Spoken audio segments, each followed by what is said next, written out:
Sir ఇప్పుడు ఒక 30,000 earn చేస్తున్న ఒక పర్సన్ 10,00,000 డెట్ ₹10,00,000 అప్పు అనేది ఆయన తీర్చగలరంటారా?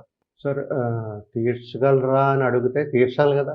అప్పు తీర్చాలి. చేసేటప్పుడు కంపల్సరీగా తీర్చాలి.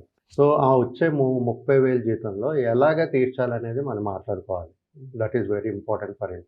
ఎవరైనా ఒక 10,00,000 అప్పు ఉంది. 30,000 జీతం ఉంది. సో, అలాంటి వాళ్ళకి ఏంటంటే బేసిక్ రూల్ ఏంటంటే వాళ్ళ 30,000 శాలరీని ఎలాగా వాళ్ళు ప్లాన్ చేసుకోవాలనేది మనం మాట్లాడుకుందాం. ఫస్ట్ వచ్చిన 30,000లో వాళ్ళు బేసిక్ లివింగ్ ఎక్స్‌పెన్సెస్ ఒక 15,000 తీసుకోవాలి. రైట్?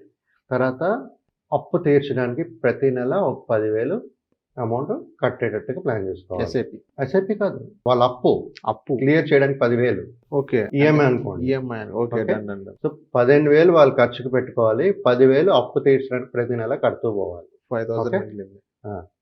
15,000, 10,000 25,000 అయింది. Correct? So, yes. Emergency fund కింద ఓ 2,000 ప్రతి నెల ఎక్కడో ఒక దగ్గర పెట్టుకోమనండి. ఓకే. ఇంకోటి బఫర్ లేకపోతే అదర్ ఎక్స్‌పెన్సెస్ మిస్‌లేనియస్ ఎక్స్‌పెన్సెస్ అనేది ఒక 3,000 అంటే ఈ 2+3 అనేది మిస్‌లేనియస్ ఎక్స్‌పెన్సెస్ కింద పెట్టుకోమనండి.